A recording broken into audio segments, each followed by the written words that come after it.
بہت بھیانک طریقے سے للکارا گیا اور بہت ہی بے رحمی کے ساتھ ایسے عزائم کا اظہار کیا گیا جو پاکستان کے لیے تو خطرناک ثابت ہو سکتے تھے، اس خطے کی تباہی کا باعث بھی بنتے۔ پوری دنیا نے بھی منع کیا انڈیا کو کہ یہ کام نہ کریں،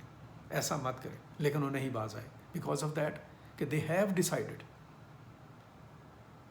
وہ اس بات کا فیصلہ کر چکے تھے اس شرانگیزی کا، اور پھر 7 مئی کو اس کو انہوں نے اظہار کیا،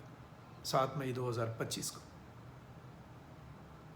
اور 7 مئی کو جو انہوں نے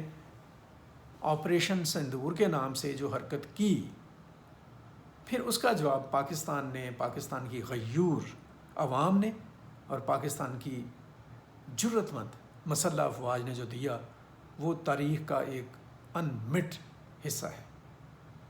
ہمیشہ اس کو یاد رکھا جائے گا۔ 7 سے 10 مئی تک پاکستان کی زمینی افواج نے، پاکستان کی فضائی افواج نے اور پاکستان کی بحریہ نے انڈیا کو بتایا کہ وہ جس گمان میں اور جس وہ ایک اپنے ہی گھمنڈ میں تھے، وہ کیسے اتارا جاتا ہے اس کو۔ انڈیا کو ناکوں چنے چبوا دیے گئے،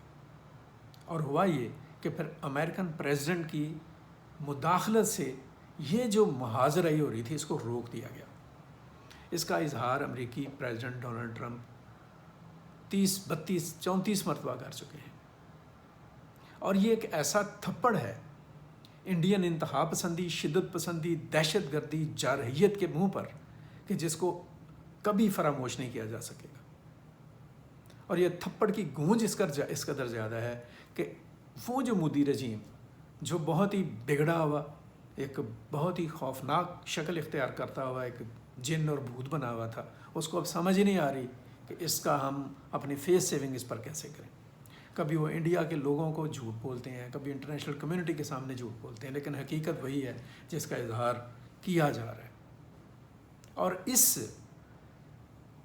مارکہ حق کے بعد جو بنیان مرصوص کی طرح سے لڑا گیا، پاکستان کو اللہ نے عزت دی ہے، وقار دیا ہے، پاکستان کا عالمی قد کاٹ کہیں بلند ہو گیا ہے، پاکستان کے لوگوں کا جذبہ کہیں اوپر چلا گیا ہے، پاکستان کے قوم کو دنیا میں عزت اور توقیر کے بلند درجات پہ دیکھا جا رہا ہے۔ امریکن پریزیڈنٹ ریکویسٹ کرتے ہیں اور اس بات کو باعث اعزاز سمجھتے ہیں کہ وہ فیلڈ مارشل عاصم منیر سے ملاقات کریں۔ دوسری مرتبہ عاصم منیر امریکہ کا دورہ کرتے ہیں اور ایک ملٹری اور ایک عسکری سفارتکاری کا بہترین مظاہرہ کرتے ہوئے پاکستان کی عزت، منزلت، وقار کا اضافہ کرتے ہیں۔ پاکستان کی پولیٹیکل لیڈرشپ، پاکستان کی فیڈرل گورنمنٹ، پاکستان کی صوبائی حکومتیں، پاکستان کے ڈپلومیٹس اس ٹینیور میں جو اپریل 22 کے بعد انڈیا نے جو طوفان کھڑا کیا، اس کا جس مؤثر منطق، فراست اور حکمت سے جواب دیتے ہیں، وہ بھی تاریخ کا ایک حصہ ہے۔ پاکستان کے ذرائع ابلاغ نے بھارت کو جس طرح سے منہ توڑ اور مضبوط جواب دیا، وہ بھی تاریخ کا ایک حصہ ہے۔ پاکستان کے عوام نے، پاکستان کے قوم نے گلگت بلتستان سے بلوچستان تک، خیبر پختونخوا سے کراچی تک، ہر پاکستانی نے جس جوش سے، جس حب الوطنی سے، جس دلیری اور ہمت سے اس مشکل مرحلے کو فیس کیا اور اس کا جواب دیا، فقید المثال ہے۔ آج کا جو یوم پاکستان ہے، آج کا جو یوم آزادی ہے، اس جذبے کے نام ہے۔ اب ضرورت اس بات کی ہے کہ جو پاکستان کو امکانات میسر آئے ہیں 2025 میں، ان امکانات کو سمیٹا جائے اور ان امکانات کی بنیاد پر پاکستان کے فیوچر کو خوشحال کیا جائے۔ پاکستان کے اندر سے بدعنوانی کے ناسور کو اور بدعنوانی کے کتے کو پاکستان کے کنویں سے باہر نکال پھیلا جائے، قانون کی بالادستی کو یقینی بنایا جائے، عدلیہ کے وقار اور احترام کو یقینی بنایا جائے، پارلیمنٹ کے عزت کو اور وقار کو یقینی بنایا جائے، اور پاکستان کی معیشت کو ان گلیچز سے نجات دلائی جائے جو اس کو مشکلات میں ڈالتے ہیں۔ اور یہ کام جو ہے اور یہ ذمہ داری ہم سب کی ہے، ایک عام پاکستانی کی بھی اور پاکستان کی قیادت کی بھی۔ وہ قیادت بے شک سیاسی قیادت ہو یا فوجی قیادت ہو، اس کا تعلق عدلیہ سے ہو یا بیوروکریسی سے ہو، سبھی لوگوں کا ایک مشترکہ فرض اور ذمہ داری ہے کہ پاکستان کو نہ صرف اس خطے میں بلکہ دنیا میں ایک ممتاز، ایک کامیاب، ایک ترقی یافتہ، ایک مستحکم ملک بنائیں،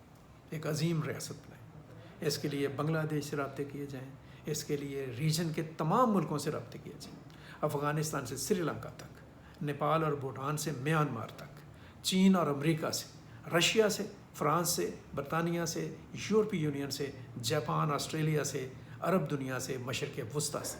ترکی جیسے دوستوں سے، سعودی عرب جیسے دوستوں سے، ایران جیسے بھائیوں سے روابط کو بڑھایا جائے، ملائیشیا، انڈونیشیا کو ساتھ لے جایا جائے۔ پاکستان کو دنیا کی ایک عظیم مملکت، ایک عظیم پرامن مملکت بنانے کا وقت آن پہنچا ہے۔ اس سے پیچھے ہٹنا نقصان دہ ہوگا۔ یہ موقع جو ہے اس کو ضائع نہیں ہونا چاہیے، اور یہ موقع ہماری سیاسی اور ہماری اوورال جو قیادت ہے اس کے جو فیصلہ ساز حلقے ہیں ان کی دانش کا امتحان بھی ہے، اور مجھے امید ہے کہ اس امتحان میں اب ناکامی نہیں ہوگی۔ آج کا ولاگ یہی ہے، یہاں تک ہے۔ ابھی تک کے لیے مجھے اجازت دیجیے گا، مزید ہم جیو پولیٹکس پر بات کریں گے کل سے انشاءاللہ، وہ گفتگو ہماری ہوتی رہے گی۔ اپنا بہت سارا خیال رکھیں، مجھے اجازت دیں، اللہ حافظ۔ پاکستان پائندہ باد۔